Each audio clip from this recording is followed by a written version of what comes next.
Vamos lá. O que a gente vai tentar fazer agora? Nós vimos então, imagine o seguinte, imagine que eu tenha uma função hashing e ela é universal. O que ela garante para mim, sendo universal, Enzo, que vai ajudar agora na gravação? Ela garante que nunca vai ter Não, colisão, né, não, basicamente. não, não, não, não. Não, não, não, Enzo.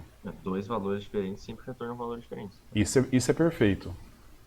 Ah, tá. Universal, desculpa. Universal é que a chance de, de dar uma colisão seria a mesma do que se você pegasse dois valores aleatórios, no mesmo intervalo. Exatamente. Ela é proporcional a 1/m, né? Ela é proporcional a 1/m. Então, o que acontece? Acontece assim, imagine que você está querendo fazer um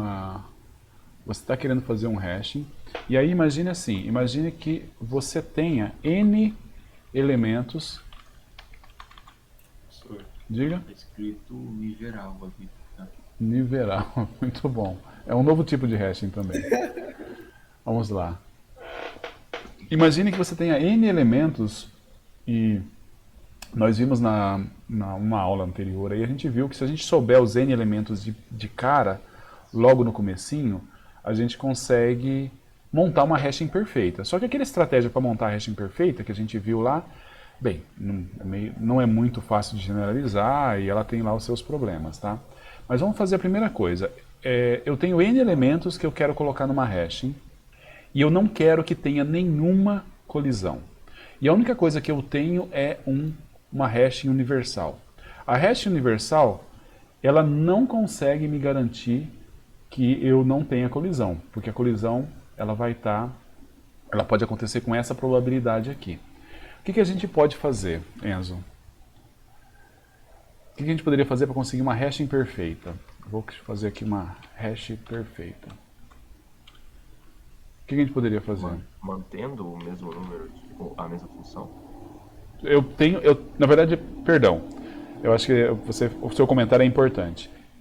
O H, ele não é a função fechada, é aquela função que eu vou sortear as constantes ainda.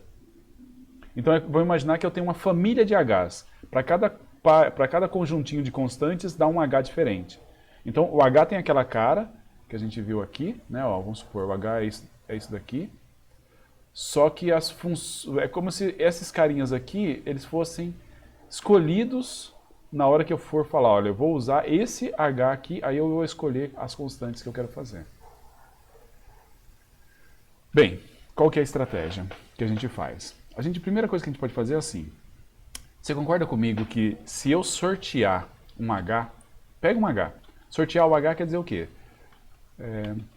Vamos colocar aqui, ó. Vou sortear as constantes de H. E aí com isso eu escolhi um H. Você concorda comigo que se M for maior que N, se M for maior que N, há uma chance desse cara ser perfeito? Sim, sim, faz sentido. Mas não há garantia. Aí você poderia, sei lá, tentar enfiar os elementos em várias funções H com constantes diferentes e ver onde que dá. Na verdade, a gente vai fazer o seguinte, a gente vai fazer o contrário. A gente vai sorteia um H. O que é sortear um H? Diga para mim se você entende o que é sortear um H quando eu falo isso. Sortear um H é pegar constantes aleatórias, né? Aquelas Exatamente. A1, A2, A3, A4. Exatamente. Pega aquelas constantes aleatórias para eu fazer o H. Sorteei o H. Eu testo se ele é perfeito.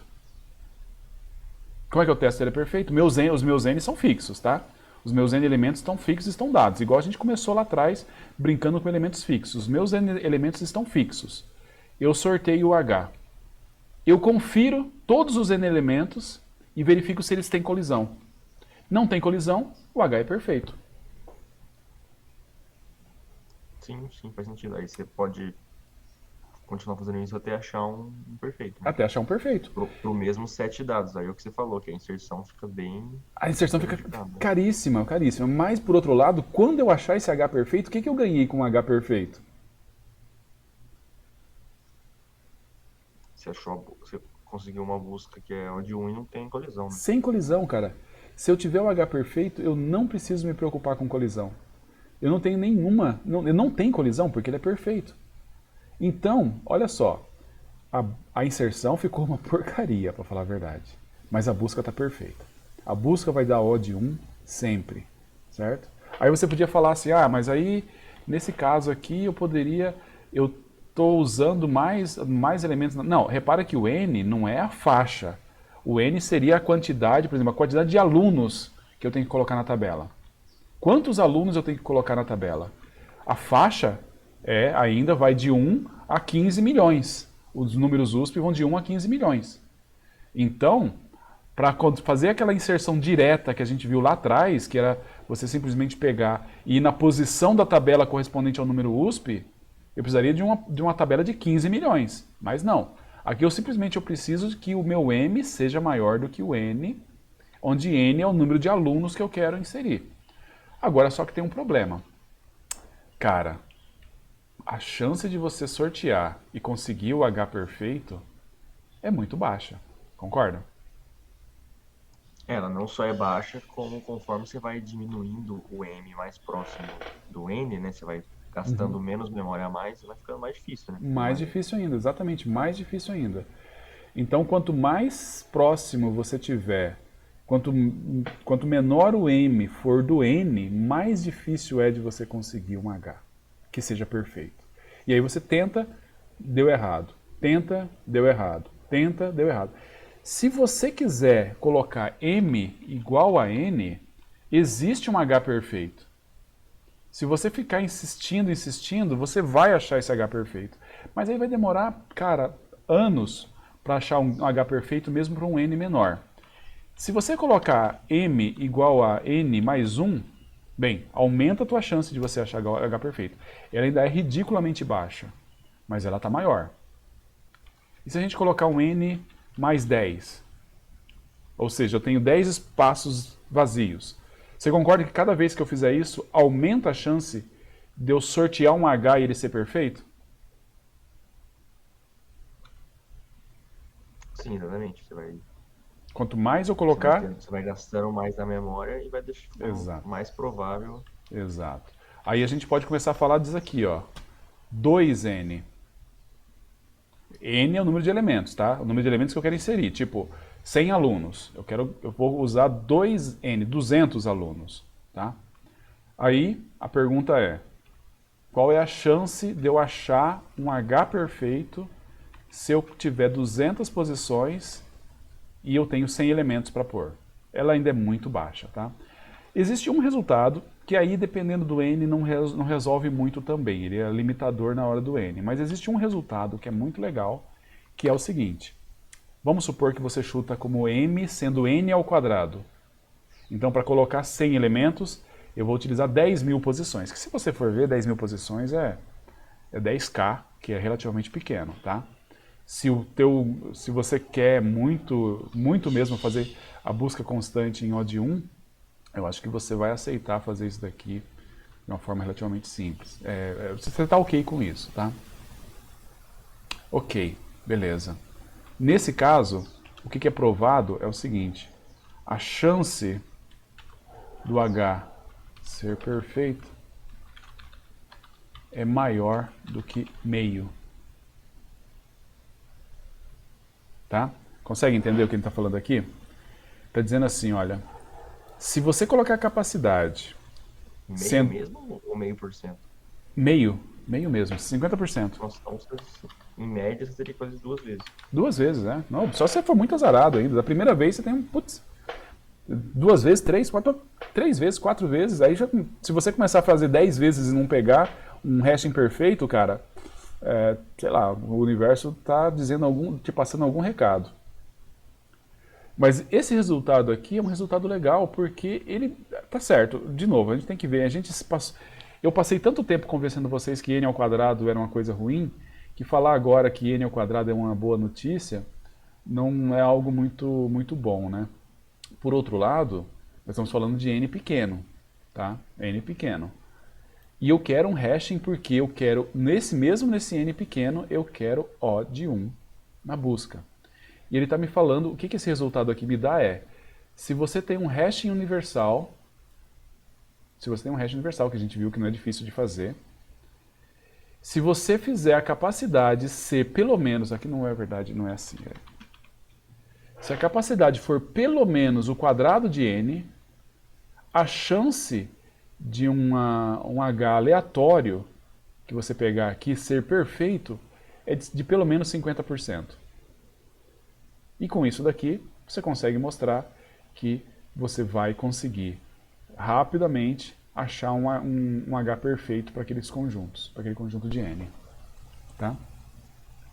Qual é o problema que a gente tem aqui? Bem, apareceu um elemento novo. O que a gente faz quando aparece um elemento novo? Chora, né? Porque daí o hashing pode deixar de ter sido perfeito. Sempre que você percebe que o hashing não é perfeito, quer dizer, que gera uma colisão, você tem que parar, jogar fora e achar outro hashing perfeito. Isso é caro, isso é bem caro. Mas, de novo, você está abrindo mão de fazer as coisas mais caras na colisão, na inserção, para ter garantia de que a busca vai ser em O de 1. Tá bom? Tranquilo, Enzo? Tranquilo, tranquilo. Tá. Isso aqui, teve um pessoal que eles bolaram uma estratégia que ela é um misto dessas duas coisas. Porque mesmo assim, o que dói é esse cara aqui, ó, né? Esse quadrado aqui dói. Você fazer um cara quadrado vai doer. Então existe um negócio que é uma hash de 2 níveis.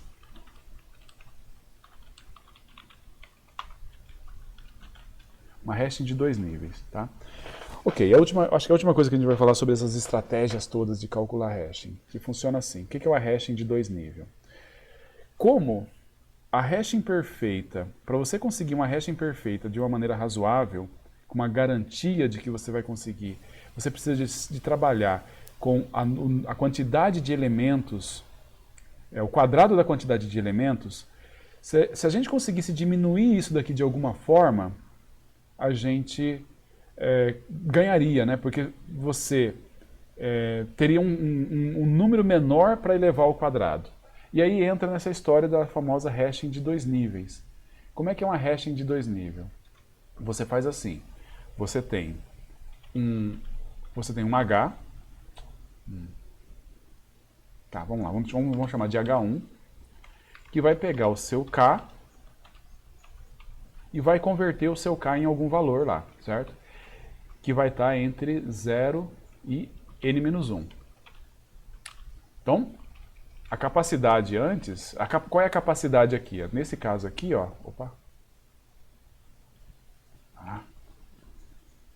qual é a capacidade aqui? A capacidade aqui é n, tá? Que é no que a gente estava fazendo aqui, para a gente conseguir o hashing perfeito, a gente foi para a capacidade n quadrado. Nesse caso aqui, eu estou usando a capacidade n, que já está bem melhor, tá?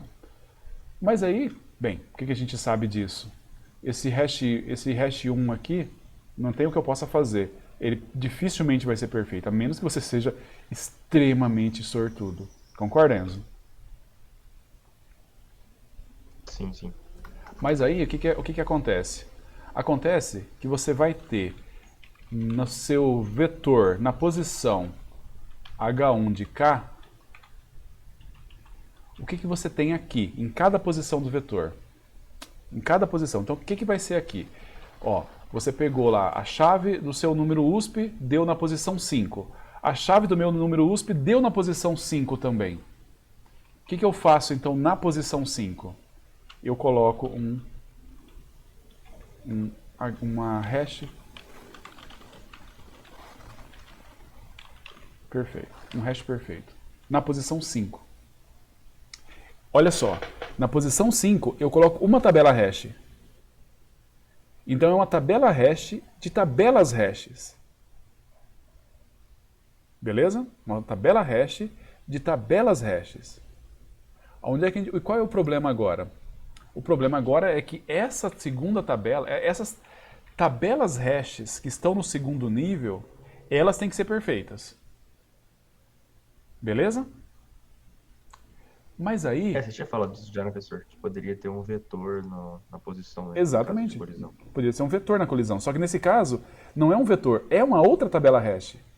Cada posição é uma tabela hash.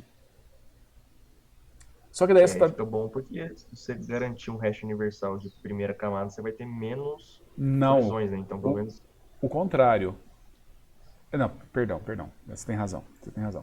É universal na primeira camada. Né? universal na primeira camada e perfeito na segunda.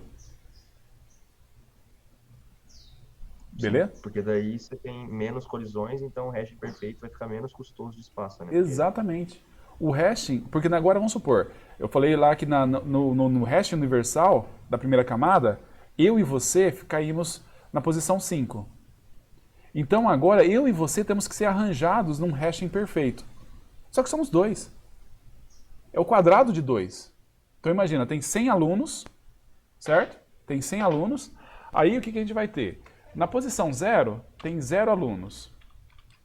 Na posição 1, tem 3 alunos. Na posição 2, tem 1 aluno. Na posição 3, 0 alunos. Estou chutando, tá? Na posição 4, 2 alunos. Na posição 5, 2 alunos. Aqui ainda está meio ruim, né? Porque se ela fosse mesmo universal, ela não deveria dar assim. Mas de qualquer forma, é isso. Na posição 6, deu 0 alunos. Na posição 7, deu 0 alunos. Cada um desses caras aqui, eles têm que ser arrumados numa hash perfeita agora. Só que nesse caso, nesse momento, eu sei que na posição 0 tem 0 pessoas. Qual é o tamanho dessa hashing? Que eu preciso para ter uma hashing perfeita para colocar 0 elementos? 0. Não preciso nem de tabela, não preciso aqui.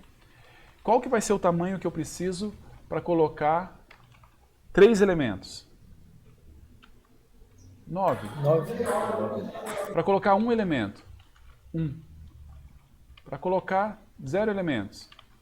0. Vamos colocar aqui em cima também. 0. Para colocar 2 elementos? 4. Para colocar 2 elementos? 4. Para colocar 0 elementos? 0. Para colocar 0 elementos? 0. Vamos fazer mais aqui, calma lá. Vamos aqui, faz de conta que é 1. Vai precisar de um elemento. Vamos pegar o 9, só para fazer um negócio com um número primo pela primeira vez. Vamos pegar aqui, sei lá, 3 elementos. Então aqui eu preciso de 9. E aqui eu vou na posição 10, imagina que tenha 2, sei lá, um elemento também. Então eu preciso de 1, certo? Então o que eu preciso que vocês façam? Alguém soma para mim essa coluna aqui, que é a quantidade de elementos que tem em cada posição, e alguém soma essa coluna aqui, que é a quantidade dos quadrados. Vai lá, Enzo, você soma aqui, o Eduardo soma os quadrados. Quanto que deu aqui de elementos, que é essa coluna? 29 é a outra. 29, Deu 13 aqui. 13 elementos e 29 quadrados, certo? O que a gente tinha visto para conseguir o hashing perfeito era o quadrado do número de elementos, que daria 13 vezes 13. Ou seja, seria 160, a gente precisaria de 169 para conseguir o hashing perfeito usando aquela estratégia, concorda?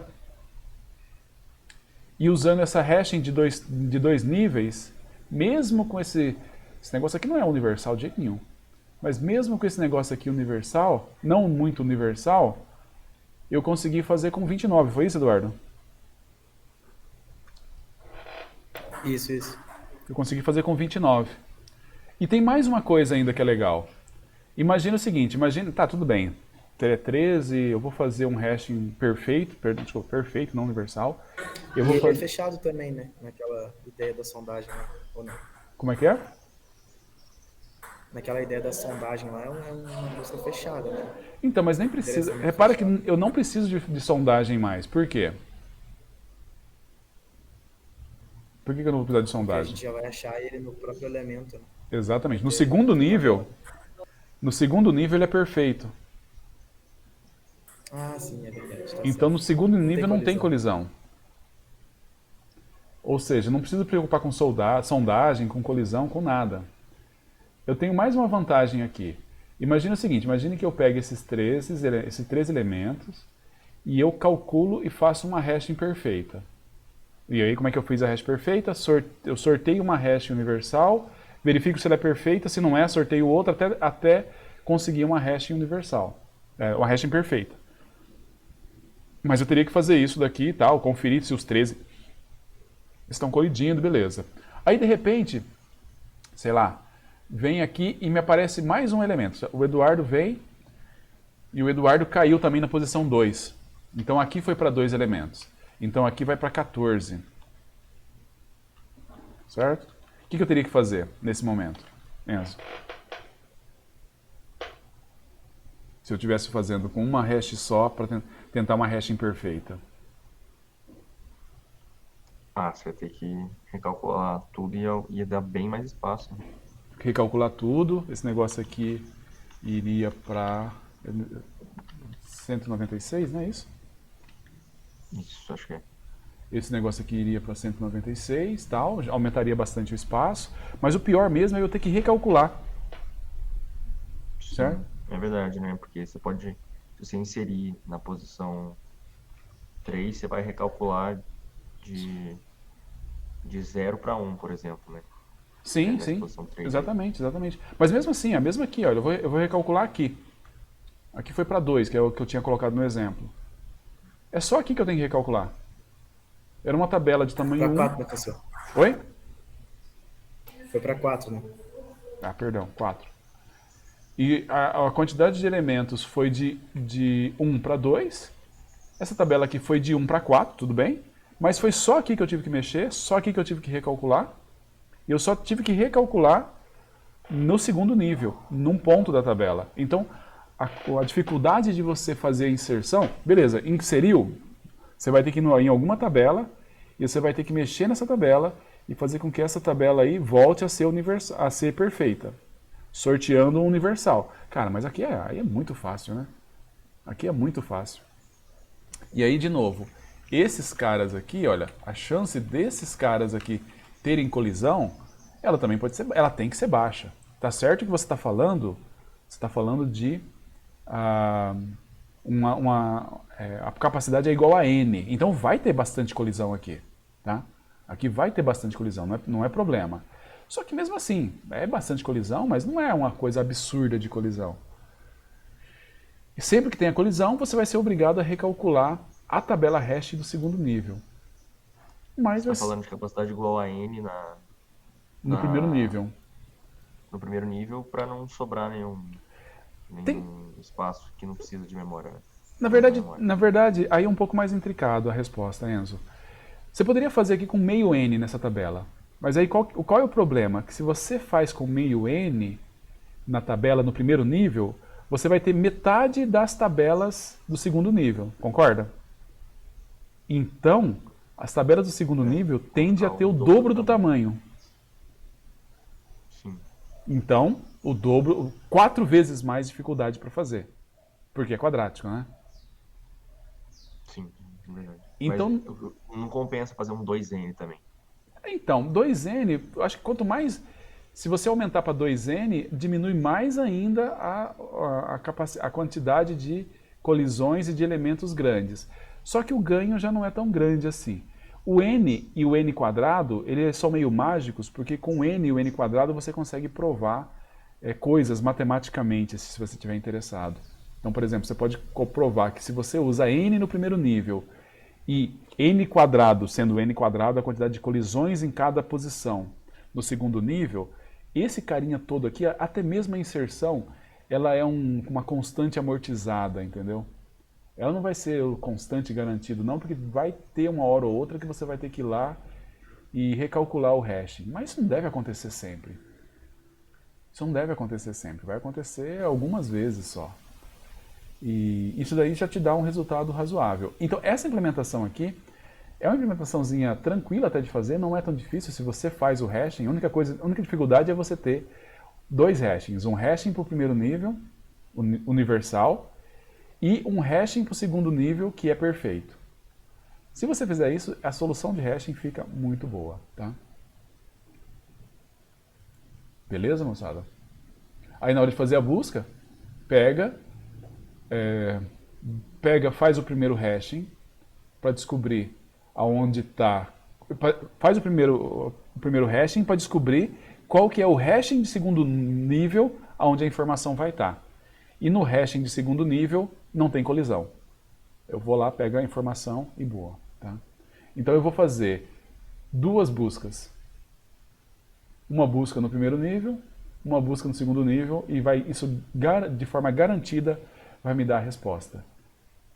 E isso daí significa que você vai trazer em tempo constante. Né? Tudo bem? Alguma dúvida? Essa aí é bonita. É bonito, né, cara? Sim.